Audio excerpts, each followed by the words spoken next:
So first things first, we look at the title, I have studied, and in short. And that's the first part of our TIS fast. So we're looking at what we can predict about the poem based off of the title. So take a few seconds here, think about what we could maybe learn about the poem based off of that. Write it down there. Right, so what are some things that maybe we can predict about the poem based off of the title? Yeah. They studied something? Study something. Yeah, he studied something. And found an answer. What's that? They studied something and in short, and we found that. Yeah, exactly. And he found an answer. So he's saying that there's something that he studied, and in studying it, he's found an answer to it. That's the whole thing about in short. And to summarize, here's what I've learned. So this is a person who's telling us that they've studied some things, and they're telling us what they've learned. So I'll read through the poem once, and then we'll go back to it afterwards and do the TIS fast sections as we go. So he writes, I have studied and in short. I have studied and in short, I've discovered some divinity in things. How an insect proudly makes its home on the underside of a glass table and grass burns green in the shade. How my faceless and fatigued father set out ahead of me and how a stomach is commanded by the soul to be sour or pleased. I've discovered lucid dreams that warn the subconscious and how at times suffering can seem like the only real thing. And I've learned it's good to fetch and grip the world in a loose fist, then pass into death without dying. Because it is a very small step from here to there, and while we mark it with busied and bruised feet that rattle all along the way, I've discovered that life can be good. It can be good. Because what is common is cheap. And of all the infinite things that could have been, we are instead. Wandering through the piazza or slogging up the gray stairwell, entertaining a myriad of wonders from the sharp edge of the infinite. Short. So first impressions, what's going on here? I think he's looking back on something. Like he's talking about seeing his fatigued father and the dreams he had, and how he's in a constant. He's like in a limbo of suffering and enjoying life. And what kind of things is he? Well, I guess we could say, what's his ultimate conclusion to all of this? What does he find in all of these things? He tells us right at the beginning. Everything that he says after this is an example of what he says at the beginning. What's that? He found divinity in these things. He's found divinity in these things. So what is divinity? What does it mean to be divine? Like the actual definition for it. Yeah, if you say something is divine, or say someone is divine. Like unique.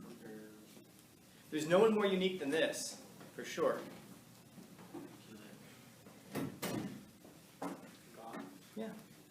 There's something godlike. There's some kind of a spiritual experience in this that he's describing.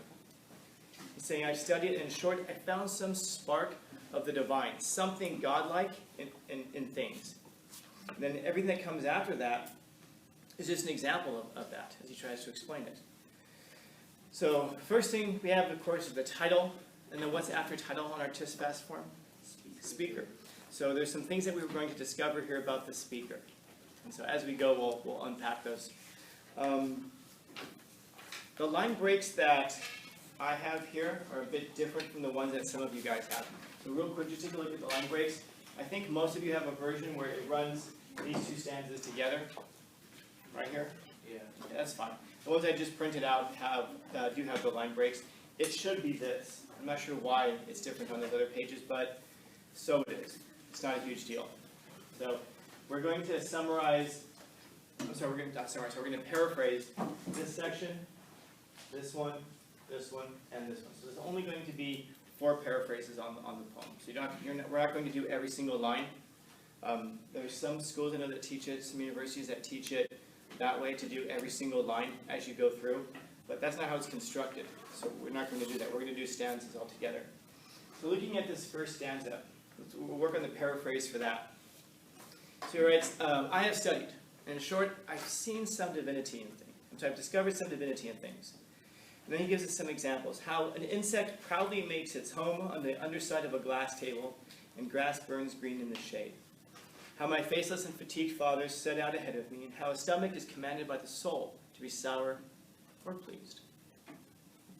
So what kind of, how might we describe the scenes that he's referring to here? Are these exciting parts of life? No.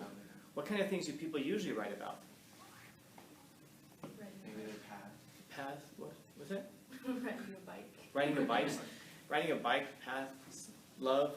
Things that are exciting topics that when we see them, we're like, he's writing about love. I know what that's like. He's not writing about anything exciting here. He's writing about little mundane things, the everyday little parts of life. And so he's saying that he's discovered that there's some level of divinity in the daily parts of life, the small daily parts of life. And he describes them here, an insect. And I'll circle the insect proudly. That's an example of, that's figurative language. What kind of figurative language is that? If you don't know, you should be looking at the back of that TISCAS form.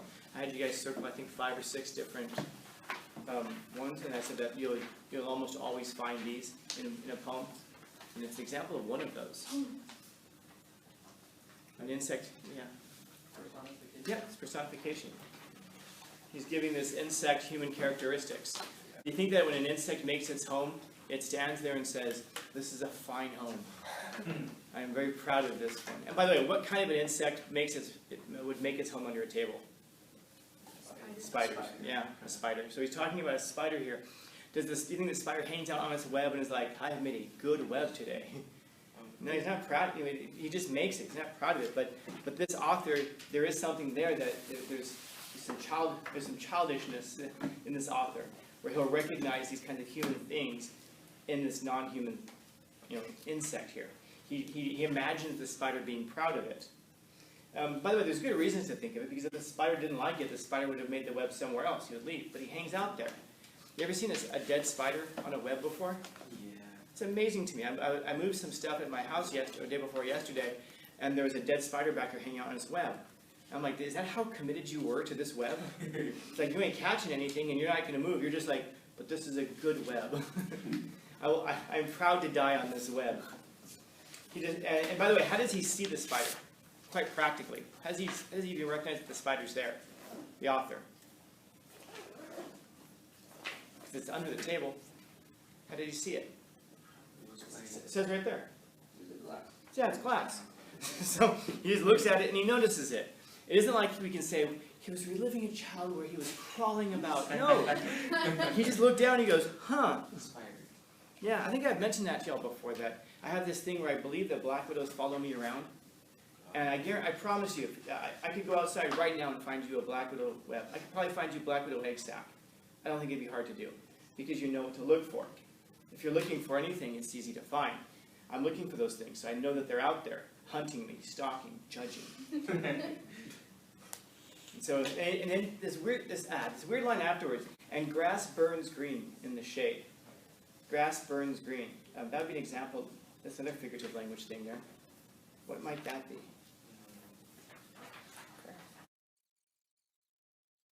Imagery, yeah, it's an image.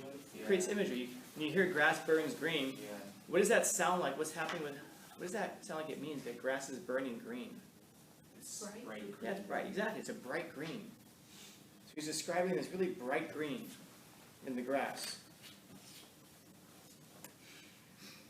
And then this strange line afterwards, how my faceless and fatigued father set out ahead of me.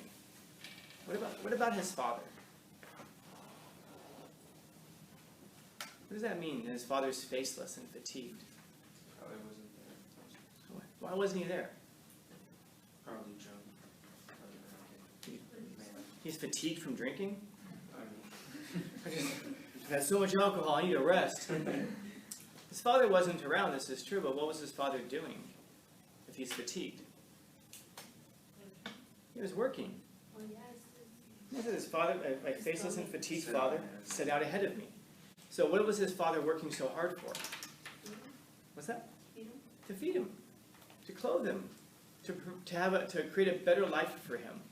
And again, we have to look at these things. He says, I've seen divinity in these things. So he's describing positive things here that many of us either wouldn't notice or don't think are positive. So his father is setting out ahead of him. His father is going out before him so that he can prepare a better life for his son. And he's celebrating that. And he refers to his father as faceless. What might that mean? His father's faceless. How do you recognize a person? From the face. So if his father is faceless, what does this mean? You can't recognize him. You can't recognize him. You can't separate him from anybody else because he's like everybody else. His father was just a common man. There's nothing outstanding about his father. And so if there's nothing outstanding about his father, what does that say about everybody else's father? This is what makes them so wonderful. That they're nobodies, but who go out every day and fatigue themselves to put themselves ahead of their children so they can create better lives for their children. They're faceless. They're not we don't recognize them. We don't give them a lot of credit. We don't celebrate them. But there's still something divine in the fact that they go out before their children and prepare a better life for them. And then after that line, a strange thing here, how a stomach is commanded by the soul to be sour or pleased. How does your soul command your stomach? What does that mean? Like your nerves? Yeah. So your nerves can affect your your appetite, yes? Have you ever been so depressed that you stopped eating? Or been so anxious that you stopped eating? Some people eat when they're depressed. Some people starve themselves when they're depressed. And that's such an odd thing. Like, for example, if you go through a heartbreak, if you go through a breakup, a lot of people just like don't eat for a while. And they'll refer to it as like the diet, the breakup diet.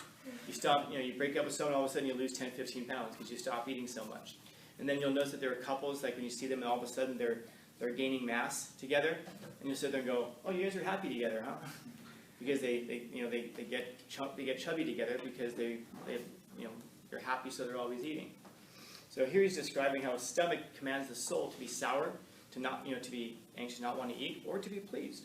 And that's a really odd thing. That's probably the most divine thing that he describes here. It's probably the most divine thing he describes here because that means that your body is impacted by your mind. If you're emotionally distressed, it impacts your body. That means there's some kind of weird interplay between your body and your soul. They're not the same thing as we've talked about. But it tells you that there is some sort of an interaction between the body and the soul. And he says that he sees something divine in that. In other words, the fact that he even sees the soul tells you that he sees something divine in humanity. So if we're paraphrasing that whole section, he says that he studied and he's discovered what? Divinity in his father. Divinity in what? In life? Yeah, in the common things of life. Yeah. He has studied, and through studying, he's discovered the divine, the godlike things in everyday life. He's discovered the divine in everyday life. So through studying, he has discovered the divine in everyday life.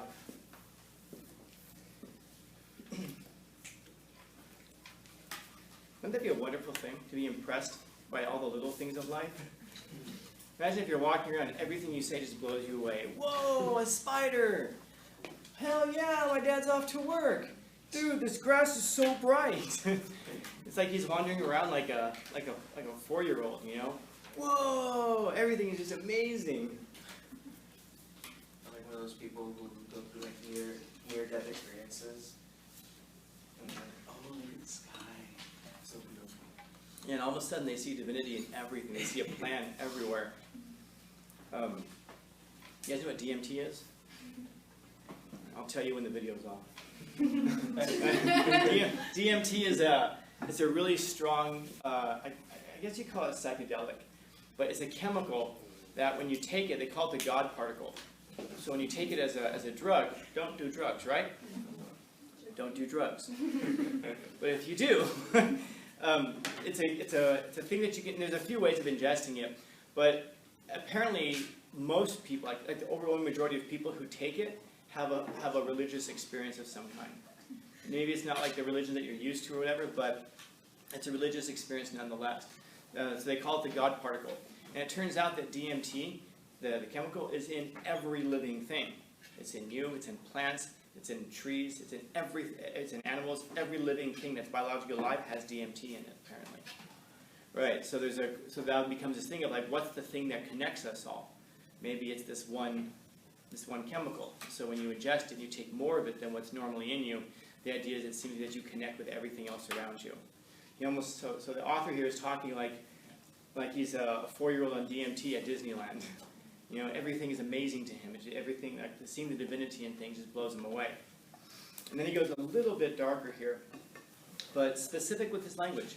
I've discovered lucid dreams that were in the subconscious, and how, at times, suffering can seem like the only real thing. Okay. So what are lucid dreams? Dreams you can control. Yeah, so that's an important thing. If you don't know that, a lucid dream is a dream that you can control. A lucid dream is a dream that you can control. So when this person dreams, he's discovered lucid dreams that they're at war between themselves in the subconscious. And so what are the things that are at war in your subconscious? Well, the positive things from earlier, and then that pessimistic nature that people have as well.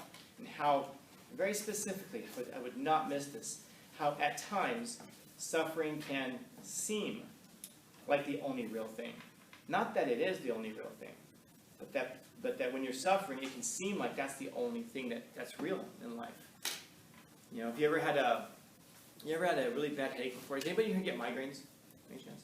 So I get migraines. I get migraines that are so bad that I throw up. You know, and I have a very specific way of how I have to deal with it. Otherwise, it rages very badly in me. But when I get a migraine, I'll lay there. Let's say I'm only like half an hour into the migraine. I start thinking back to all the times in my life when I didn't have a headache, and how I took them for granted. And then as 30 minutes becomes 40, it becomes impossible to remember what life was like before having a migraine. I don't know if you've ever had any other kind of a pain like that as well, where it's hard to imagine what life was like before you had that. So sometimes it can seem like suffering is the only real thing. Of course it's not. Of course it's not. But he also points out here that lucid dreams, those are dreams that you can control. So he's indicating that there is a level of control that you have over this war with your subconscious. The idea that everything is messed up, it's like, no, it's not. But that you have some kind of a control over that, about which one of those you can bring into the conscious, out of the subconscious and into the conscious. So how might we paraphrase that or summarize that? Again, normally summarize would be you put it into your own. I'm sorry, you would just tell me the author says this, the author says that. Paraphrase when you put it into your own words. I don't actually care whether you paraphrase this or summarize this. They're both the same to me in this case. So how might we do that part there, the summary or the paraphrase of that second stanza?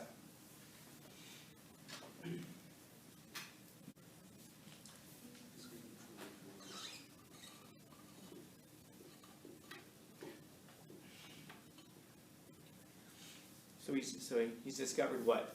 Controllable dreams. So life is what? A controllable dream. Life is a controllable dream in which you can choose what?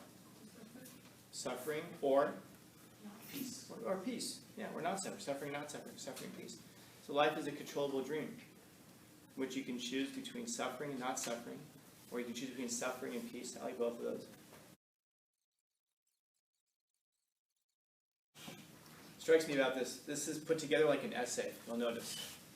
He's giving a topic sentence and examples, and then a conclusion, topic sentence, examples, and then a conclusion. And I've learned it's good to fetch and grip the world in a loose fist, then pass into death, but without dying. Because it is a very small step from here to there. And while we mark it with busied and bruised feet that rattle all along the way. So, he separates this out. What does this mean, to fetch and grip the world in a loose fist? What does that mean? Take control. What's that? Take control. Take control of your life, but in what way? What kind of a fist? A loose fist, rather than super tight fist. Yeah. What happens if you somehow grab hold of life this way? And it's in a fist, but it's not super tight. What happens if you hold on to something too tightly? Restraint. What's that? Just move. I couldn't hear it. It doesn't move. It doesn't move, but yeah, well, what's the danger to the thing that you're holding? It could break. Yeah, it can break. It's like you try to replace it with something else, and it's like, oh, we'll replace you. It'll be fine. Oh, shit. Hide the thing. Did it break? Nothing. And you've held on to it, and now, what's happened to that thing in your life? It's been strangled, it's been broken off. Now, how tight, you're still going to hold on to it though. So how do you get that thing out now? What's that? Yeah, you try to take that thing out of your life now. What happens to it?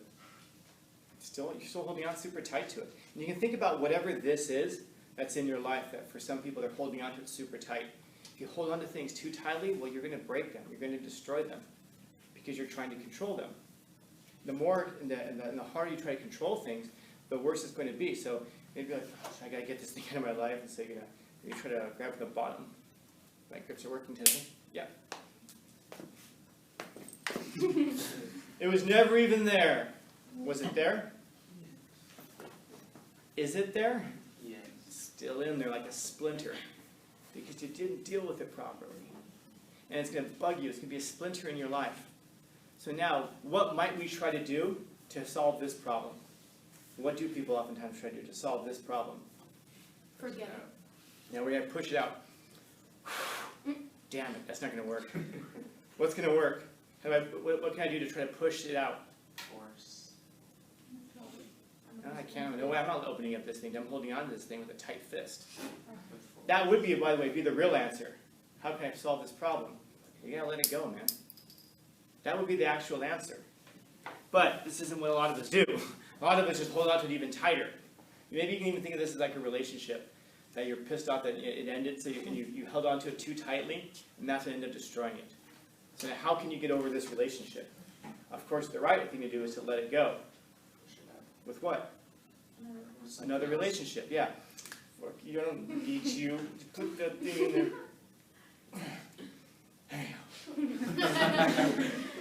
Listen, oh shit, it's upside down. I didn't do it right. Sometimes I didn't do the relationship right. So now, but it's solved the other problem, hasn't it? Why not? It's still there. Yeah, it's still irritating you like a splinter. You didn't take the splinter out. You didn't get the tweezers and take the splinter out. So now, of course, this one's now, it's jammed in there too, it's messed up, and so, what can I do now? Another one, you're right. Let's put another one in there.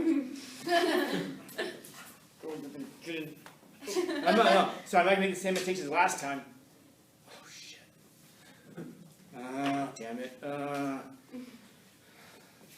I'm going to do me, and I need to heal. Now what can I do?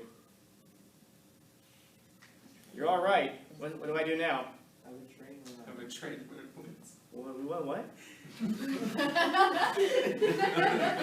Did I hear that right? It's one of those things I don't want to ask if I heard the wrong thing, because if I did, then all of a sudden I'm the weirdo if I heard something else. So what else can we do? Already. We should let go, but damn it, I'm not going to. So what else can I do now, maybe? Another one? Yeah, screw it, why not, right? YOLO. There we go. Now all those things are jammed in there. No, that's not working either. No, that's jammed in. Fifth time's a charm, right? Let's try it. Why not? Let's see what happens. And all of a sudden, finally, everything just falls apart. You're left with a really bruised up hand. Your life ends up like this. The splinter has done some damage. Everything that you've encountered there has done damage to you. And you see little white specks because you never really get rid of the scarring from then, the residuals of it all. But this is what happens when we try to hold on to something in life so super tightly. You're right, the answer is you let go. There's this old, I guess you call it a story, of three guys who go up in a hot air balloon. They go in there and they set off, and as the balloon gets 10 feet off the ground, the switch to control the heat breaks, which means that they're going to go where? Down. No. Oh, All the way up. Yeah, they can't turn off the heat. Yeah. So one guy goes, it's broken. Later on, and he jumps out of the hot air balloon, 10 feet off the ground. He hits the ground. What happens to him? Not much. He just bruised up a little bit. He's like, oh my goodness. Jump! By the time he yells at them, this thing is going up. It's now 30 feet off the ground. So one guy's like, oh, he freaks out, and he jumps. And when he lands, what happens to him? Breaks his legs. Right? And now, if he had jumped 20 feet earlier, it just would have been some bruising. There was no great solution to it, but at least it's better than bruising is better than broken legs, Yeah. but broken legs is better than what happens to the last guy, because he continues to go on and he never bails out of the situation. He stays on it. The balloon eventually goes all the way up. He goes in the atmosphere and he dies. Why? He waited too long to get out of a bad situation. A lot of times we've convinced ourselves that you have to just hold on to things. If you have a dream, you got to hold on to it. Maybe. You have a relationship, you just have to hold on to it. Maybe. But then again, maybe you're also going to destroy the thing. There's no good solution to that. Maybe the right thing to do would have been to have gotten out of the relationship just a few months into it, a few weeks into it. And now you bail out of it and you've got some emotional damage, but that's better than staying in it for 3 years. And after 3 years you jump out, you've got metaphorical broken legs, but man, that's better than if you had committed your whole life to staying in it. Part of wisdom is absolutely knowing when to give up. Oftentimes we say, don't ever give up, asterisk. Sometimes you should give up. But wisdom is knowing when you should give up. And a lot of times people suffer from the extreme on both ends. People give up too soon, and people just refuse to give up, almost like there's a pride element of there. Both of those are equally damaging. And the whole hope is to avoid damage. So we have to find that middle ground, like going back to Aristotle, that doctrine of the mean. So he says he's learned it's good to fetch and grip the world in a loose fist, to hold on to it. Because what happens if this isn't working? It's not so hard to take that thing out, whether it's a relationship, whether it's an ideology, whether it's a religion, whether it's whatever it is. Hold on to the things that are important in your life because you don't want to lose them. But don't hold on to them to the point that it destroys you. So it's good to fetch and grip the world, to go out there and to grip the world in a loose fist. And then when you do that, he says, you can pass into death without dying. How many times do you die? If you're valiant, if you're courageous, if you're cowardly, how many times do you die? Also once. No. Cowards die 1,000 times before their death, but the valiant tasted death but once. If you're living with fear, you're constantly dying. You're constantly dying. So you can pass into death and have that be your only time dying, rather than living every day with dying little by little. I know some people who are in their 20s and they're dead, man. They've died many times. And I know my neighbor Carlos, who's now in his 70s, I'll tell you sometimes stories about Carlos getting me into trouble and getting the cops called on me and stuff like that because of stuff he did. And he's like in his 70s. This guy is hilarious. I mean, when he's not getting the cops called on me, he's hilarious. Because, he says, is a very small step from here to there, from where to where. He just told us. From life to death. From life to death. It's a very small step from life to death.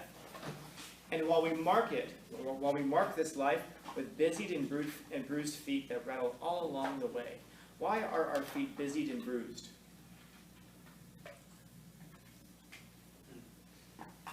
What do feet represent? Moving forward. Moving forward, yeah. Moving forward, moving around. So why is it that our feet are busied? So that kind of covered, right? What are we doing why would our feet be busied? Because we're busy. Why are they bruised?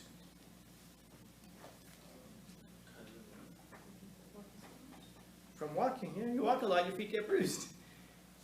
Your feet get tired. We're always busy in life. We're always busy in life, and we're rattling all along the way. That's your bones rattling all along the way. It's all the baggage that you carry with you that rattles all along the way. It's those ideas in your head that rattle all along the way. And he tells us kind of the conclusion, what he's discovered. I've also discovered that life can be good. And he qualifies it. It can be good. Not that it necessarily is, but it can be. But that goes back to our first stanza where he's telling us we have to make that choice to make it good. Because, he says, what is common is cheap. What does that mean? It means what it says. There's no mysterious meaning behind that. But what are some common things? Pencils. Yeah, I just used a pencil for a demonstration. I have no idea where the pencil even came from. It said something on it, which would tell me where it was originally distributed from. I couldn't tell you. I couldn't tell you who gave it to me. Why? It was cheap. It was given to me. How much is a pencil? common sense. Yeah, I wouldn't do that with one of these. I mean, I could break it. You believe me, right? Yeah, I could break it. I'm just not going to. But even if I could break it, this is worth a lot more than a pencil. If I had a diamond encrusted pendant, I wouldn't do it with that. Why? Because it's valuable. I can do a demonstration with something cheap like a pencil. Because it's common. Because what's common is cheap. Okay, that makes sense. That's obvious. And of all of the infinite things that could have been, we are instead. What does he mean by that? Of all of the infinite things that could have been, we are instead. Yeah. Like you thought that you could be like your dreams or whatever, but then it's kind of like when you have like this great goal and you're like, oh, I could do this instead since it's easier, and you aren't really what you could have been. Yeah. And you start to imagine those sorts of things that you could have been. Unfortunately, they won't really hit us a lot of times until we're older, because we keep thinking, there will be time, there will be time. And to say that there will be time is a lie from the very pit of hell itself, because you don't know how much time is going to be. And I told you I have a painting on the wall from a student who died while he was a student of mine.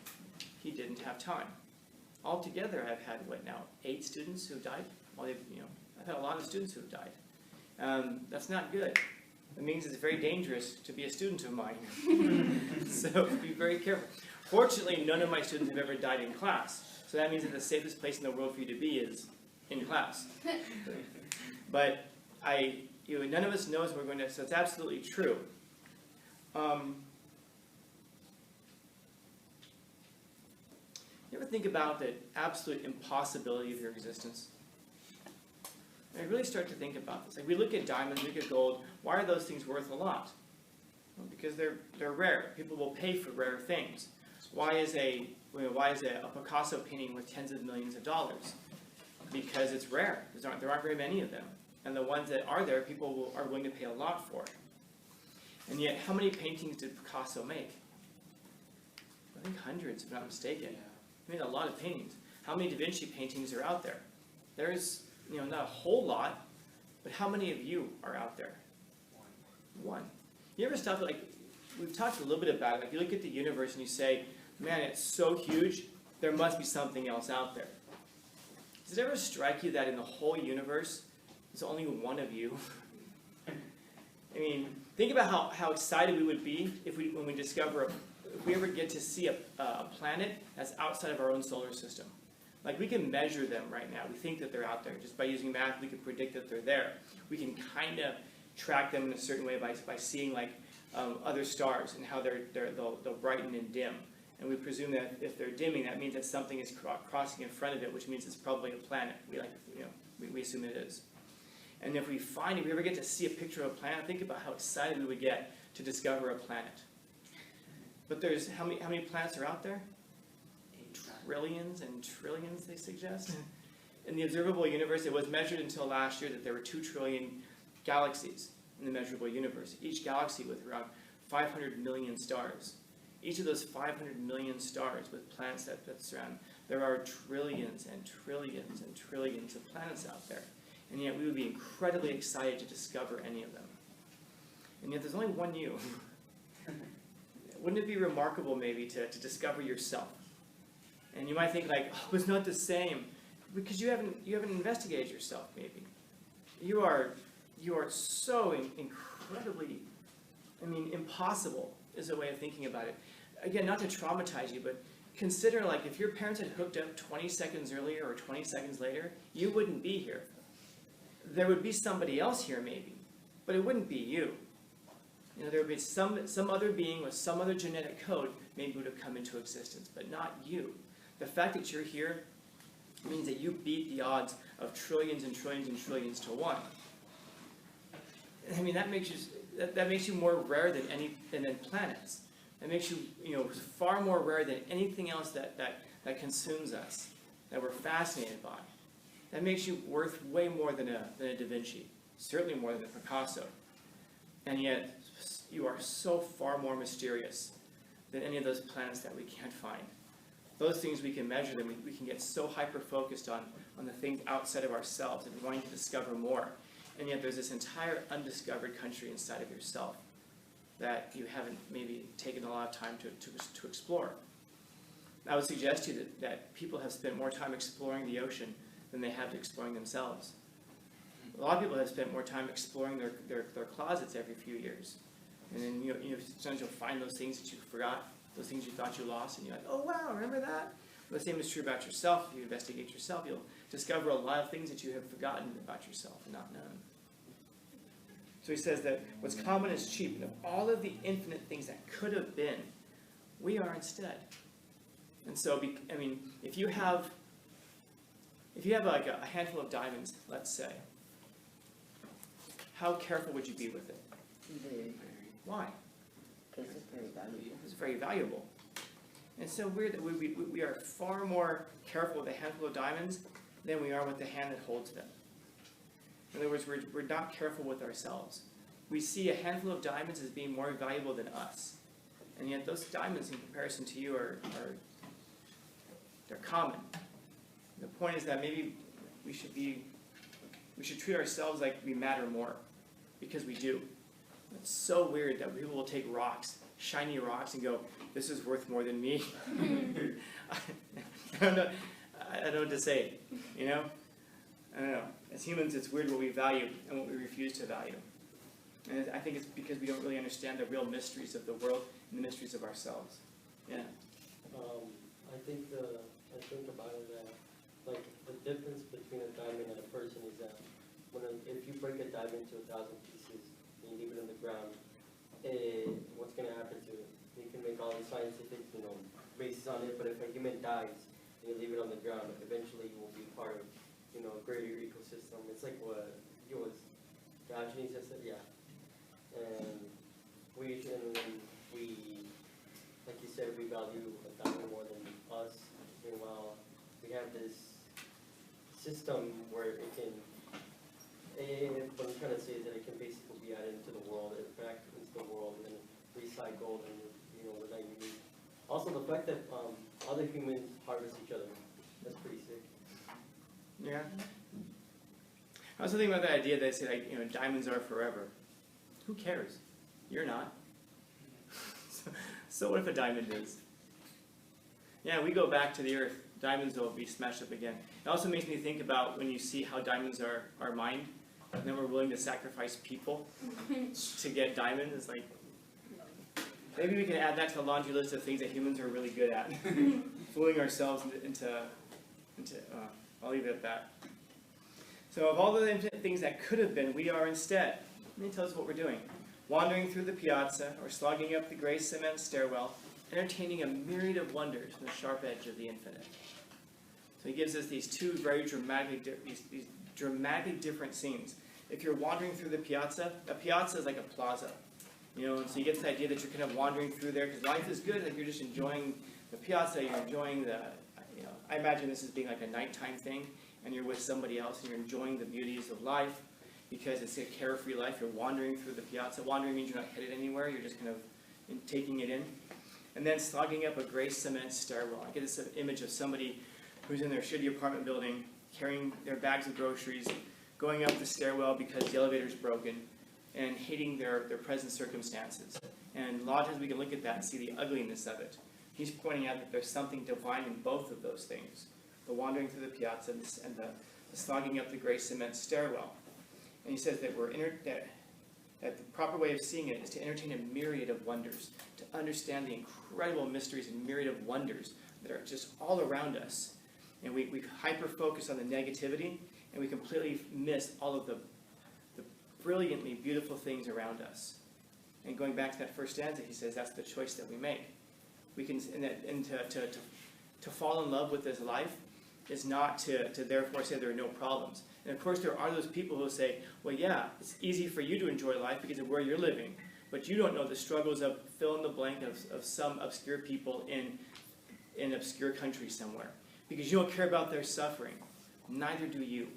You're only bringing it up because it makes you feel better about yourself. Otherwise, you wouldn't be here talking to me about it. You'd be over there doing something about it. And there are people who seem to center their whole life around trying to find obscure causes and things to make you feel bad about enjoying your life. And so you've got those things working against you as well. But he's saying the proper way to understand it is to see this myriad of wonders from the sharp edge of the infinite. So there's this idea that we're standing on the edge of the infinite. And of course, the infinite is what? Right now, where are we now? Living. Living in the infinite is, therefore, what? Yeah, well, if living is on one side of the infinite, what's on the other side? Death. So we're kind of like on the sharp edge of the infinite, and yet we're able to say, isn't that beautiful? You know, to find the beauties, even in the dire circumstances, even in the difficult places. So, there you go. Questions, comments, concerns, complaints, criticisms, critiques? When was this made? Where was it made? No, like when was it made? Oh, when? I don't know. Like it feels like when I read it, it wasn't like the other book. Like there's something about it. It's like it's really easy to digest. It's modern, that's for sure. Sometime in the past 10 years for certain.